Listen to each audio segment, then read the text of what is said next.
अस्सलाम वालेकुम। मैं एडवोकेट वकार अहमद पहर आप लोगों को अगेन वेलकम करता हूं। ये आज हमारा सेकंड लेक्चर है कोड ऑफ क्रिमिनल प्रोसीजर पे। आज के लेक्चर में हम लोग सेक्शन 22 से लेके सेक्शन 49 तक पढ़ेंगे। तो अब हम अपना लेक्चर स्टार्ट करते हैं सेक्शन 20 से। सेक्शन 20 जो है appointment of justice of piece है। जस्टिस ऑफ पीस को कौन अपॉइंट करता है, कैसे अपॉइंट होते हैं, तो सेक्शन 20 में ये बताया गया है। प्रोविंशियल गवर्नमेंट जो है एक ऑफिशियल गजेट के नोटिफिकेशन के ज़रिए किसी भी सिटीजन ऑफ पाकिस्तान को अपॉइंट कर सकती है as a justice of peace. और वो जो जस्टिस ऑफ पीस होगा वो किसी लोकल एरिया के लिए होगा जिसका वो रेजिडेंट भी हो सकता है। जस्टिस ऑफ पीस की क्या ड्यूटीज़ हैं, क्या पावर्स हैं, ये हम आगे सेक्शन में पढ़ेंगे। सेक्शन 22A 22B में कि जस्टिस ऑफ पीस के पास क्या पावर्स हैं, क्या ड्यूटीज़ हैं। अब जो हमारे पास सेक्शन है वो सेक्शन है 22A powers of justice of piece. Section 22 के तहत जस्टिस ऑफ पीस को प्रोविंशियल गवर्नमेंट अपॉइंट करेगी। देन सेक्शन 22A के तहत उसके पावर्स बताए गए हैं कि जस्टिस ऑफ पीस को क्या पावर्स हैं। तो सबसे पहला पावर जो है वो है justice of peace may arrest any person without warrant and have same powers as all powers of police officer under section 54 and 55। Justice of peace किसी भी बंदे को विदाउट वारंट अरेस्ट कर सकता है, जिस तरह से कोई पुलिस ऑफिसर सेक्शन 54 और 55 के तहत अरेस्ट करता है। सेकेंड पावर क्या है? When any justice of peace arrested any person he shall take such arrested person before officer in charge of nearest police station. जैसे जस्टिस ऑफ पीस ने किसी बंदे को अरेस्ट किया है तो वो सबसे पहले उस अरेस्टेड बंदे को नियरेस्ट पुलिस स्टेशन के ऑफिसर इंचार्ज के पास लेके जाएगा। Third, justice of peace for any local area shall have powers to call upon any member of police station on duty to aid him in taking or preventing the escape of any person who has participated in commission of any cognizable offense or prevention of crime in general, in prevention of breach of peace। Justice of peace किसी भी police के बंदे को call कर सकता है कि आए और उसकी मदद करे। किस चीज़ में मदद करे? कि किसी बंदे को अरेस्ट करना है, या कोई बंदा अरेस्टेड है और वो भागने की कोशिश कर रहा है तो उसके भागने को रोका जाए, या किसी क्राइम को रोकने की लिए मदद करे, तो वो किसी भी पुलिस वाले को कॉल कर सकता है और वो जो पुलिस वाला होगा वो उसकी कॉल पे आएगा, जस्टिस ऑफ पीस की कॉल पे आएगा। अभी तक हमारा जो सेक्शन 22A है कंटिन्यू है। तो आगे पॉइंट जो है वो कहती है कि where a member of police force on duty has called upon to render aid such call shall be deemed to have been made by a competent authority. अगर कोई पुलिस ऑफिसर जो ड्यूटी पे है और उसको जस्टिस ऑफ पीस कॉल करता है और बुलाता है कि मदद करो, तो वो कॉल इसी तरह से समझी जाएगी कि वो किसी कॉम्पिटेंट अथॉरिटी ने कॉल की है। आगे, जस्टिस ऑफ पीस में issue a certificate as to identity of any person residing within such area, verify any document, attest any document required to be attested by a magistrate. Justice of peace के पास ये भी powers हैं। वो किसी भी resident के बंदे को, अपने एरिया के बंदे को सर्टिफिकेट ऑफ आइडेंटिटी इशू कर सकता है कि ये फला बंदा जो है मेरे एरिया में रहता है, जैसे हम PRC PRD डोमिसाइल कहते हैं, वो किसी भी बंदे के डॉक्यूमेंट्स वेरीफाई कर सकता है जिसे ऑथ कमिश्नर वेरीफाई करता है। अगर कोई डॉक्यूमेंट है जिस पे लिखा हुआ है कि आप अटेस्ट करवाएं किससे, मैजिस्ट्रेट से, तो वो जो अपना जस्टिस ऑफ पीस है वो भी उन डॉक्यूमेंट्स को अटेस्ट कर सकता है। सेक्शन 22A अब भी कंटिन्यू है। इसके सब क्लोज 6 में जो है कहता है कि ex officio justice of peace में issue appropriate directions to the police authorities concerned on a complaint regarding non-registration of a criminal case, transfer of investigation from one police officer to another, neglect, failure और act is committed by a police authority in relation to its function and duties. Ex officio justice of peace, अब लफ्ज याद रखें, ex officio justice of peace, सिर्फ justice of peace नहीं, ex officio justice of peace किसी भी police authority को नीचे दी गई डायरेक्शन दे सकता है कि अगर कोई केस रजिस्टर नहीं करा तो उसको डायरेक्शन दे सकता है कि तुम केस रजिस्टर करो। जो हम 22A की कार्रवाई कहते हैं कि एप्लीकेशन देनी चाहिए फिर FIR रजिस्टर होगी, वो ये है। या transfer of investigation from one police officer to another, किसी एक पुलिस ऑफिसर से वो दूसरे पुलिस ऑफिसर को इन्वेस्टिगेशन दे सकता है। मतलब अगर उसको लगता है कि ये फला आयु जो है वो करप्ट है या माला फाइड कर रहा है, माला पेंशन इसकी फेयर इन्वेस्टिगेशन नहीं कर रहा, तो वो किसी दूसरे आयु को भी इन्वेस्टिगेशन दे सकता है। कोई पुलिस ऑफिसर अपनी ड्यूटी सही से परफॉर्म नहीं कर रहा, किसी बंदे को हरास कर रहा है, तो उसको भी रोक सकता है ex officio justice of piece, जिसको हम हरासमेंट की एप्लीकेशन कहते हैं कि भाई हरासमेंट की एप्लीकेशन में जमा कराइए सेशन जज के पास और काइंडली एक्शन वो ले, तो इस सेक्शन के तहत वो एक्शन लेता है। अब हम आगे पढ़ेंगे कि ex officio justice of piece क्या है। जस्टिस ऑफ पीस से हमें पता चल गया कि 22 में गवर्नमेंट जो प्रोविंशियल गवर्नमेंट होती है वो किसी को भी अपॉइंट करती है, लेकिन x officio justice of piece कहाँ डिफाइन है, सेक्शन 25 में। अब ड्यूटीज़ क्या है जस्टिस ऑफ पीस की, तो सेक्शन 22B जो है उसमें ड्यूटीज़ बताई गई हैं। On receiving information of occurrence of any incident involving breach of peace or commission of any offense, forthwith make inquiries into matter and report in writing the result to the nearest magistrate officer in charge of police station। अगर किसी भी justice of piece को कोई information मिलती है कि यहाँ पे ब्रीच ऑफ पीस हो रहा है, यहाँ पे कोई ऑफेंस कमिट हो रहा है, तो वो एट अ टाइम जाएगा वहीं पे और वहाँ पे जो है वो इंक्वायरी करेगा और अपनी इंक्वायरी की जो रिपोर्ट है वो मैजिस्ट्रेट को देगा या तो officer in charge of police station को देगा। सेकंड क्या कहता है, offence is cognizable also prevent the removal of anything from place of occurrence. अगर वो कॉग्निजेबल ऑफेंस है तो फिर वहाँ से कोई भी चीज़ वो रिमूव नहीं करने देगा। मतलब जायवुक्वा जो होती है जिसे हम प्लेस ऑफ इंसिडेंट कहते हैं, कोर्ट लैंग्वेज में जायवुक्वा कहते हैं, जहाँ पे ऑफेंस वो कमिट हुआ है उस प्लेस से कोई भी चीज़ कोई भी आर्टिकल वो रिमूव नहीं करने देगा, वो वहाँ पे मौजूद रहेगा या किसी बंदे को वहाँ पे अपॉइंट कर देगा। जस्ट लाइक पुलिस को कॉल करेगा कि तुम यहाँ पे रुको मैं आगे इंक्वायरी करके आता हूँ, तो इसी तरीके से वो वहाँ से कोई भी चीज़ गायब नहीं होने देगा।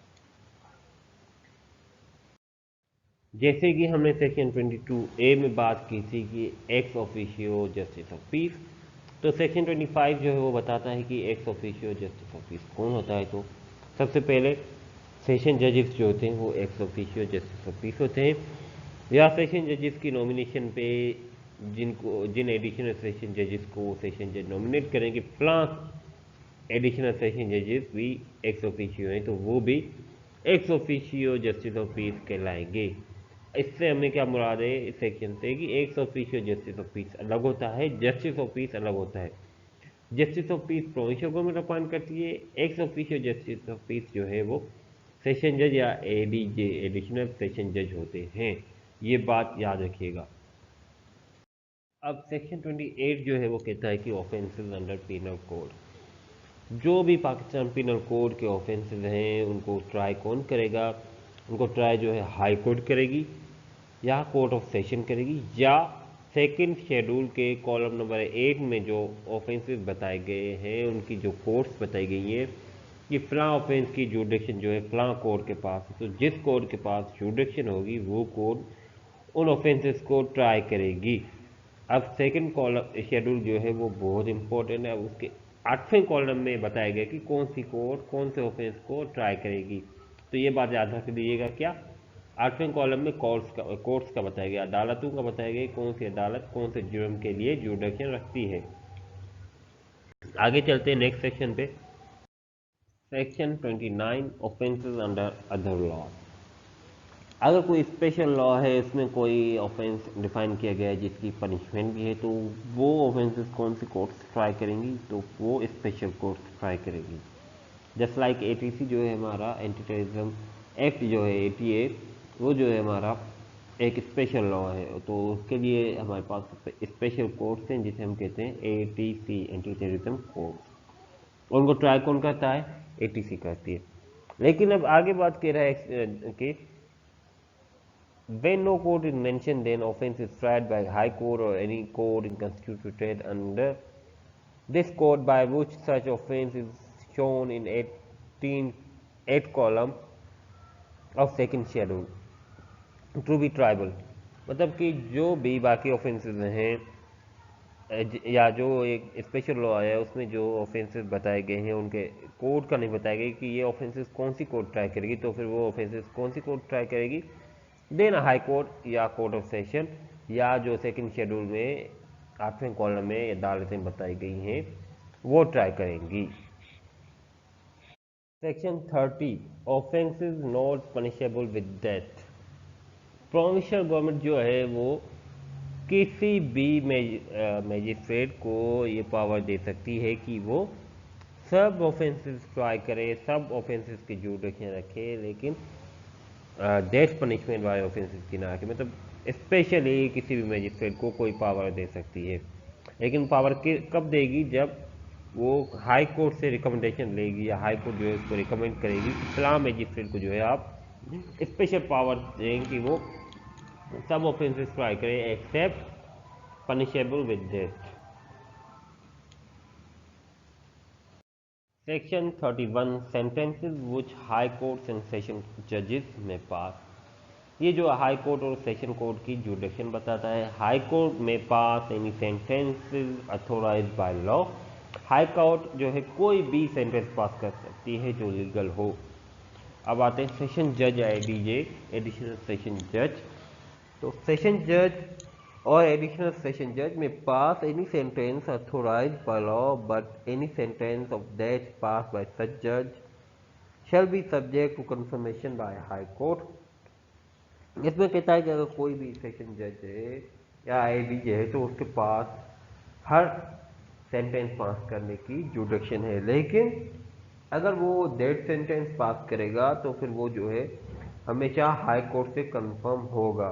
हाई कोर्ट उसको कंफर्म करेगी, देन जो है वो एग्जीक्यूट होगा। देन डेथ सेंटेंस जो है सजाए मौत जो है उसके लिए एक एक्सेप्शन है कि कंफर्मेशन बाय हाई कोर्ट। अब जो है असिस्टेंट सेशन जज, इन असिस्टेंट सेशन जज में pass any sentence authorised by law except a sentence of death और of imprisonment for a term not exceeding 7 years. Assistant session जज जो है वो डेथ सेंटेंस कभी नहीं दे सकता, और वो कभी भी किसी भी बंदे को अगर इम्प्रिजमेंट की सज़ा देगा, जेल में अगर भेजेगा, तो फिर वो जो है वो उसको 7 साल तक भेज सकता है। 7 साल से ज़्यादा नहीं होगी, नॉट एक्सीडिंग 7 ईयर्स। उसकी ड्यूरेशन कितनी है? 7 साल तक की सज़ा दे सकता है। सेक्शन 32, सेंटेंसेस विच मैजिस्ट्रेट में पास। तो हमारे पास जो क्लासेस थी इस मैजिस्ट्रेट की, तो 3 क्लासेस हैं magistrate of first class, second class, third class. Magistrate first class के पास जो जुडिक्शन है वो 3 ईयर्स तक की इम्प्रिजमेंट दे सकता है और फाइन 45,000 तक दे सकता है। मैजिस्ट्रेट सेकंड क्लास जो है वो 1 साल तक की इम्प्रिजमेंट दे सकता है और 15,000 तक का जुर्माना लगा सकता है। मैजिस्ट्रेट थर्ड क्लास जो है वो 1 महीने तक की सज़ा दे सकता है, इम्प्रिजमेंट दे सकता है, 3,000 तक का जो है जुर्माना लगा सकता है। अब सेकंड क्लास और थर्ड क्लास मैजिस्ट्रेट जो है वो सिंध में मौजूद नहीं है, बाकी प्रोविंसेस में मौजूद है। Section 33, powers of magistrate to sentence imprisonment in default of fine. तो अगर कोई बंदा डिफ़ॉल्ट ऑफ फाइन करता है तो उसके लिए जो सज़ा है वो मैजिस्ट्रेट जब दे सकता है, इम्प्रिजमेंट की सज़ा देगा, लेकिन वो जो इम्प्रिजमेंट होगी वो मैजिस्ट्रेट के पावर से, जो जुडिशल हमने अभी 32 में पढ़ी थी, उससे एक्सीड नहीं करेगी। मतलब अगर फर्स्ट क्लास मैजिस्ट्रेट 3 साल तक की सज़ा देगा, सेकंड क्लास है तो 1 साल तक की देगा, थर्ड क्लास है तो 1 महीने तक की देगा। अब आगे हम आते हैं, in any case decided by magistrate when imprisonment has been awarded as part of substantive sentence, the period of imprisonment awarded in default of fine shall not exceed 1/4 of period of imprisonment which such magistrate is competent to inflict as punishment for the offence otherwise then as imprisonment in default of fine। इसमें कहता है कि अगर कोई बंदा default करता है और उसने जो है उसको मैजिस्ट्रेट ने फाइन के साथ इम्प्रिजमेंट की भी सज़ा दी है, तो फिर अगर फाइन पे नहीं करेगा तो जितनी उसको इम्प्रिजमेंट की सज़ा मिली थी तो उसके 25% जो है 25 जो हिस्सा है 1/4 जो है उससे कम की सज़ा दे सकता है, कम की इम्प्रिजमेंट दे सकता है। 25% से 1/4 से ज़्यादा की सज़ा नहीं देगा। Section 36 ordinary powers of magistrate. तो मैजिस्ट्रेट के जो ओरिजिनल पावर्स हैं, ऑर्डनरी पावर्स हैं जो उसके पास होते हैं हमेशा ज़्यादातर, उनको हम क्या कहते हैं, वो ऑर्डनरी पावर्स कहलाते हैं। वो कहाँ डिफाइन है, 3rd शेड्यूल में डिफाइन है। अब मतलब क्या हुआ, सेक्शन 36 जो है डील करता है ऑर्डनरी पावर्स से, और ऑर्डनरी पावर्स जो है वो सब के सब कहाँ डिफाइन है, 3rd शेड्यूल में। Section 37 additional powers conferable on a magistrate on recommendation of High Court. The provincial government may, in addition to ordinary powers, invest in magistrate with any powers specified in 4th schedule। High court की recommendation पे provincial government किसी भी magistrate को additional powers दे सकती है, जो कि additional powers कहाँ डिफाइन है, 4th शेड्यूल में है। अब जो है वो हमेशा 4th शेड्यूल में जो एडिशनल पावर्स है वो ही दे सकती है, उनके अलावा कोई भी एडिशनल पावर नहीं देगी provincial government on the recommendation of high court. Section 42 public when to assist magistrate and police. Every person is bound to assist a magistrate, justice of peace और police officer reasonable demanding his add.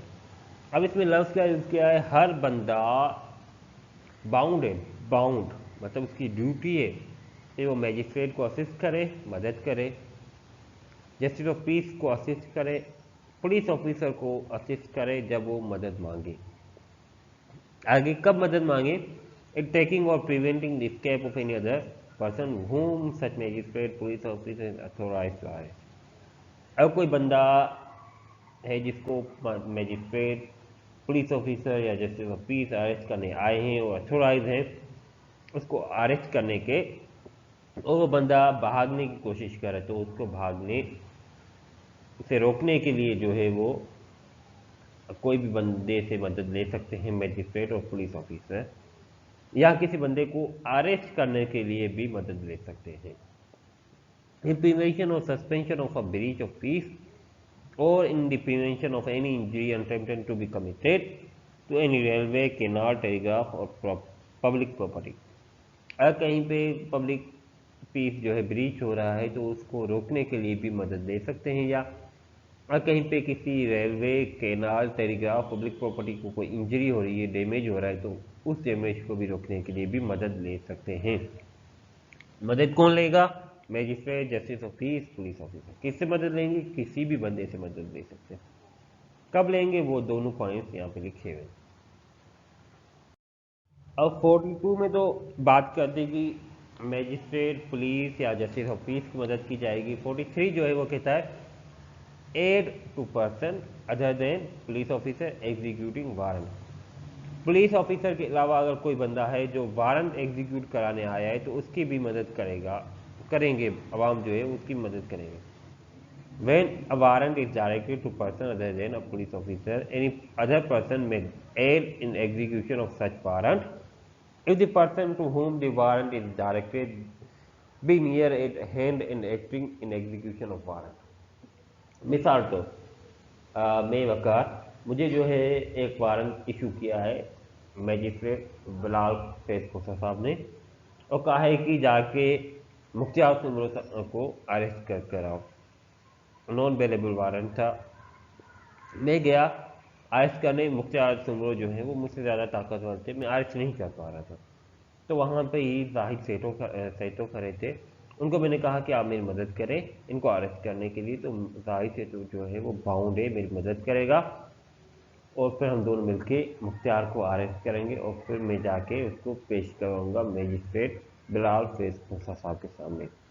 ये पूरी बात यहाँ पे की गई। अगर किसी प्राइवेट पर्सन को या और किसी बंदे को पुलिस ऑफिसर के अलावा कोई वारंट एग्जीक्यूट करना है तो फिर वो क्या करेगा, किसी भी बंदे से मदद ले सकता है। किससे लेगा? जो उसके पास खड़ा हो उससे मदद लेगा। ये 43 में बताया गया। Section 44 arrest how made. किसी भी बंदे को कैसे अरेस्ट किया जाता है, अरेस्ट कैसे होती है, वो सेक्शन 46 में बताया गया है। अगर किसी बंदे को अरेस्ट करने जा रहा है कोई पुलिस ऑफिसर या कोई भी बंदा, तो उसको टच करके भी अरेस्ट कर सकता है, या उसकी जो बॉडी है उसको कहीं पे कंफाइन करेगा, मतलब उसको कहीं पे केज करेगा। जैसा एक पुलिस स्टेशन जो है वहाँ पे केज किया जाता है, कंफाइन किया जाता है, तो कंफाइन करेगा, लीगली केज करेगा, इलीगली नहीं, लीगली केज करेगा, लीगली कंफाइन करेगा, तो उसको हम क्या कहते हैं? अरेस्ट। या किसी को ये भी कह सकता है यू आर अरेस्टेड, लेकिन वो तब कहेगा जब वारंट में लिखा हो कि आप इसको सिर्फ ये कहें कि यू आर अरेस्टेड, तो फिर भी वो अरेस्ट होगा। लेकिन वरना क्या करेगा? टच करेगा, उसको कन्फर्म करेगा। अगर कोई बंदा अरेस्ट होने से हो रोक रहा है पुलिस ऑफिसर को, या बंदा किसी बंदे को पुलिस ऑफिसर अरेस्ट करने गया है और वो पुलिस ऑफिसर से झगड़ा कर रहा है, लड़ रहा है, तो पुलिस ऑफिसर भी उसके खिलाफ जो है नेसेसरी एक्शन ले सकता है उसको अरेस्ट करने के लिए। जस्ट लाइक कि मुख्तार को जो है वो पुलिस इंस्पेक्टर जो है वो अरेस्ट करने गए। मुख्तार ने क्या किया? पुलिस से लड़ना शुरू हो गया, तो पुलिस से वो लड़ेगा तो पुलिस वाले उस पर लाठी चार्ज करेंगे और उसको मार के फिर अरेस्ट कर सकते हैं, उसका हाथ पांव बांध के भी अरेस्ट कर सकते हैं। अगर कोई डेथ सेंटेंस का या लाइफ इम्प्रिजमेंट का और अक्यूज नहीं है, ऑफेंस का अक्यूज नहीं है, तो फिर उसको मार नहीं सकते, मतलब डेथ नहीं दे सकते। अगर डेथ किसी ऑफेंस है, किया है किसी ने ऑफेंस और उसकी पनिशमेंट क्या है, डेथ है, लाइफ इम्प्रिजमेंट है, तो उसको अगर वो रोक रहा है तो उसको, और ऐसे रोक रहा है कि वो आपको मार भी सकता है, तो आप उसको मार सकते हैं, अदरवाइज नहीं। और अगर कोई इसी ऐसे ऑफेंस में है जिसमें डेथ सेंटेंस नहीं है, लाइफ इम्प्रिजमेंट नहीं है, तो फिर आप उसको इतना नहीं मारेंगे या इतना आप उस पर एक्शन नहीं लेंगे तो जिस एक्शन से उसकी डेथ हो जाए, मतलब डेथ वाला एक्शन नहीं लेना, आप उसको नॉर्मली नेसेसरी एक्शन लेके अरेस्ट कर सकते हैं। Section 47 search of place entered by person sought to be arrested. If any person acting under warrant to arrest or any police officer having authority to arrest has reason to believe that the person to be arrested is entered into or within place the person residing is shall on demand of such person or police officer allow him to search. अगर कोई बंदा है जिसको arrest करने के लिए arrest warrant दिया गया है, या कोई पुलिस ऑफिसर जो है अथोराइज है इस बंदे को अरेस्ट करने के लिए, और वो बंदा जो है अक्यूज जो है वो किसी के घर में जाके छुप गया है या किसी की बिल्डिंग में छुप गया है, तो जो बिल्डिंग मालकान होंगे, घर के मालकान होंगे, वो पुलिस ऑफिसर को अपॉर्चुनिटी देंगे, अलाउ करेंगे कि आप आए घर में सर्च करें और इस बंदे को अरेस्ट करके जाए। अगर वो सर्च नहीं करने दे रहे तो उसके लिए आगे सेक्शन है, परेशान होने की जरूरत नहीं है। सेक्शन 48 49 इसी से डील करता है कि अगर कोई बंदा अरेस्ट करने के लिए आपको अंदर घर में नहीं जाने दे रहा तो आप क्या करेंगे। Section 48 procedure where englance not obtainable. अगर कोई बंदा सेक्शन 47 के तहत कहीं पे सर्च करने जा रहा है और उसको जो है अंदर नहीं आने दिया जा रहा, तो वो घर के मालकान को अपॉर्चुनिटी देगा कि आप अंदर आने दो। अगर वो मना करते हैं तो फिर वो क्या करेगा? घर के जो बाहर वाले दरवाजे हैं वो तोड़ के ब्रेक करके अंदर आएगा। अगर उस घर में कोई औरत है तो उनको कहेगा कि आप पर्दा करें, और वो फिर पर्दा करेंगी तो वो अंदर जाएगा। अगर पर्दा कर नोटिस के बाद भी अगर वो पर्दा नहीं कर रही तो फिर वो अंदर जा सकता है।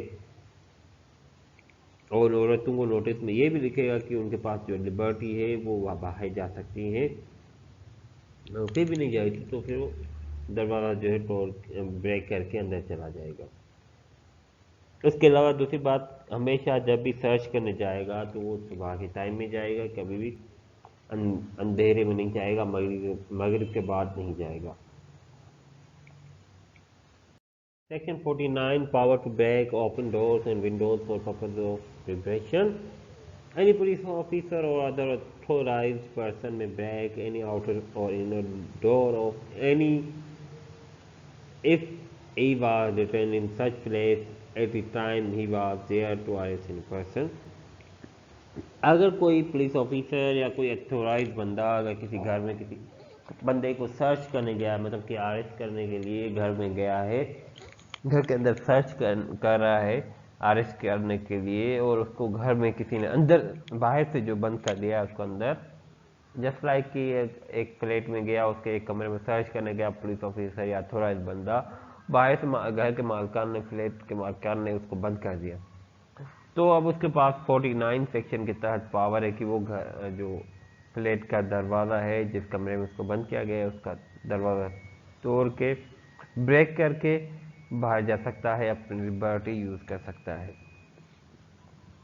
आज का जो लेक्चर था वो सेक्शन 49 तक का था। अब हम आप लोगों से ये रिक्वेस्ट करते हैं कि काइंडली हमारा चैनल सब्सक्राइब करें और बाकी दोस्तों के साथ भी शेयर करें ताकि सब इन लेक्चर से फ़ायदा उठा सकें। इंशाअल्लाह ताला हम जल्दी एक न्यू टाइम टेबल सेट करेंगे जिसमें हम हर हफ्ते सब जो सब्जेक्ट्स हैं वो पढ़ सकें और अपनी फैकल्टी भी इंट्रोड्यूस करेंगे आप लोगों के साथ कि हमारे फैकल्टी में कौन कौन से बंदे हैं और कौन कौन से सब्जेक्ट कौन कौन पढ़ाएगा।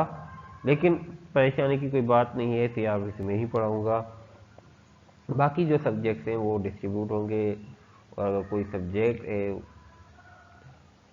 तो वो भी मैं पढ़ा सकता हूँ और कोई भी सब्जेक्ट में पढ़ा सकता हूँ। और बस अब लास्ट में यही रिक्वेस्ट अगेन करूँगा कि हमारे जो चैनल के लिंक्स हैं वो आप हमेशा शेयर करते रहें, हमारा चैनल सब्सक्राइब भी करें, बेल आइकन दबाना ना भूलिएगा। बेल आइकन प्रेस करने से ये होगा कि हमारी जो वीडियोस हैं वो आप तक उसी वक्त पहुंच जाएंगी जैसे हमने अपलोड की होंगी। Thank you so very much.